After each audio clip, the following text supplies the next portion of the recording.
Hello and welcome to the next theme of the Polity Crash Course for Mains 2021. We're now going to be looking at the fourth issue in the main syllabus, where we're going to be studying comparison of the Indian constitutional scheme with that of the other countries.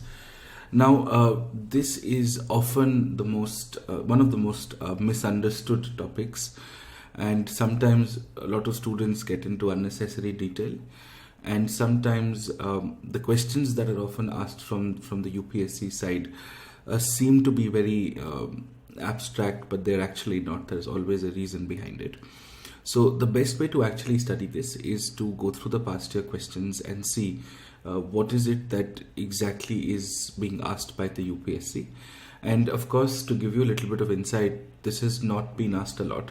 In fact, it's only in the last 3 years or so we've seen questions directly or closer to this particular topic, which is comparison of the Indian constitutional scheme with that of the other countries.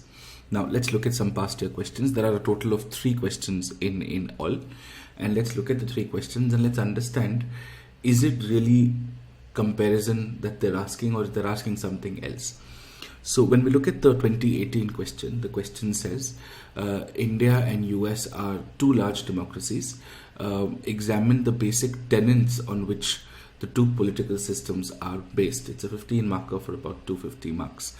Now you see, when we look at this question particularly, I can understand that a lot of students would immediately jump at comparing India and the US, but actually the question is examine the basic tenets on which the 2 political systems are based.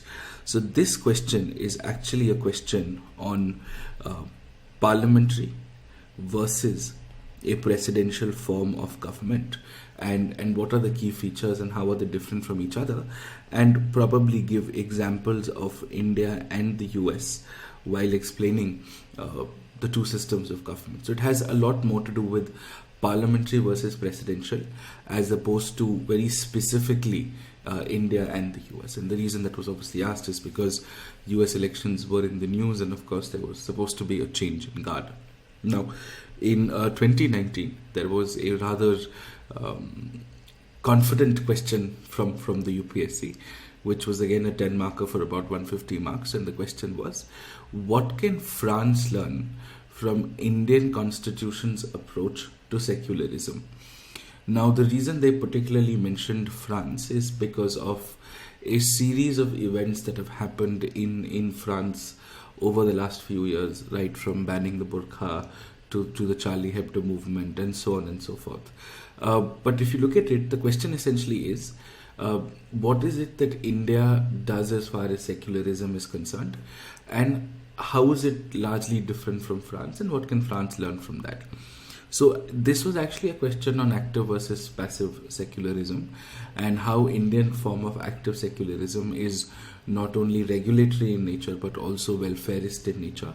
So you could cover provisions right from the preamble to fundamental rights to personal laws, leading all the way up to uniform civil code, which is in the directive principles of state policy. So there is a restraint of the state, but that restraint of the state is only valid till there is a violation of the basic fundamental rights of the constitution. And that's fundamentally the difference between India and France. I can understand ideally this seemed to be a tougher question, but anybody who would have written at least the active versus passive secularism debate and assumed that France does not have that form of secularism as much as India does in its active form would have secured at least 30-35% marks in this particular question. The question which raised a lot of eyebrows was actually the 2020 question, and people were a little offended by the question because the origin could not largely be traced. Again, a 10 marker for 150 words, which means only few brief points had to be written. Now, the question was, the judicial systems in India and the UK seem to be converging as well as diverging in recent times. Discuss or highlight the key points of convergence and divergence between the 2 nations in terms of their judicial practices. Now, when we talk about judicial practices, it is absolutely clear that we're not talking about judicial appointments or judicial removals. We're talking about how the judiciary functions in the context of separation of powers, which then leads to checks and balances. We've covered this in the previous theme, which then leads to judicial review and judicial activism. And very interestingly, when you compare it to India and the UK, the primary difference being that India tends to have a single written document called the Constitution of India, whereas the UK does not have a single written document called the Constitution. Instead has a bunch of laws, conventions and practices which hold constitutional value.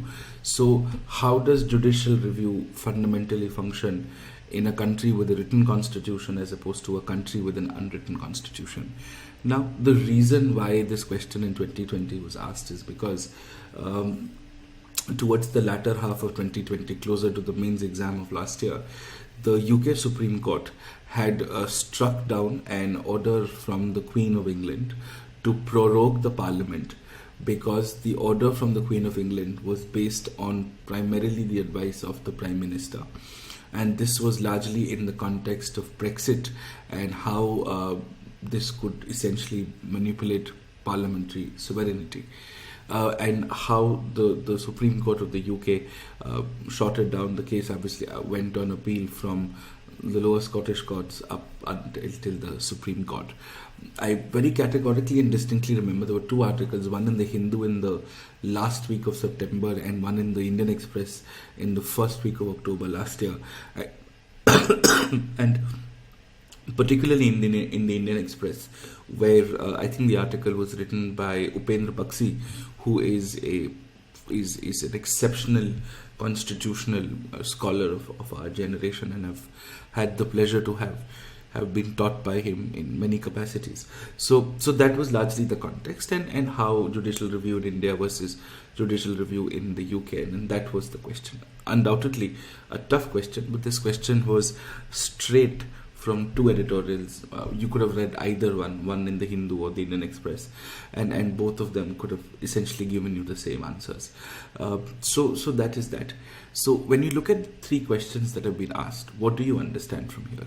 You understand that A, there are larger questions on the formats of government, the political models of government, as opposed to specific countries, where countries have a very reasonable role to play. And second is that these questions are very rarely asked. Now, when you have to predict for 2021, there haven't been major elections in most parts of the world, so you don't have a comparison question in hindsight. Similarly, there haven't been any judicial pronouncements or there haven't been any political movements across the world of a constitutional nature, of a fundamentally political nature, largely in the context of the pandemic, which is why I honestly don't think there is going to be a question from this particular theme this year. Of course, predictions can go wrong. There's always a balance of probability, but I do think that the balance of probability is highly unlikely as far as this theme is concerned. So to be on the safer side, how do we prepare, and what is the utility of this? So we essentially prepare two things. One, we prepare a detailed discussion on the models of political systems, where we discuss presidential versus parliamentary models, and we extend this discussion to what is called the cabinet form of government, and how the cabinet form of government works in a presidential form of government versus a parliamentary form of government. If there has to be a question, the question would be in and around these themes. And second is, of course, we prepare a degree of country profiles. Now, when we prepare country profiles, of course, this could be used in a direct question if they ask you a specific country versus the other. And second is, you could also use this as context, as value addition points in other parts of GS answers.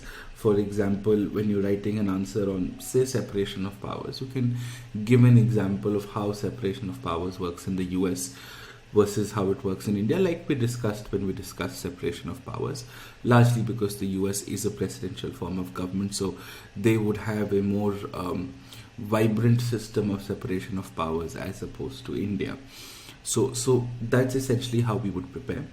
And as far as the readings and all of this is concerned, because this is a strictly theoretical portion, there haven't been a lot of developments on it. What I'm going to do is, as far as your country profiles are concerned, I'm going to give you a detailed PDF on country comparisons. You will find them in the description box below, uploaded on the website, where you could just click on the Mains 2021 crash course and you'd find that PDF. I've tried to make it more beautiful so that you could read it with greater interest, because I understand the degree of boredom that happens when you read country profiles.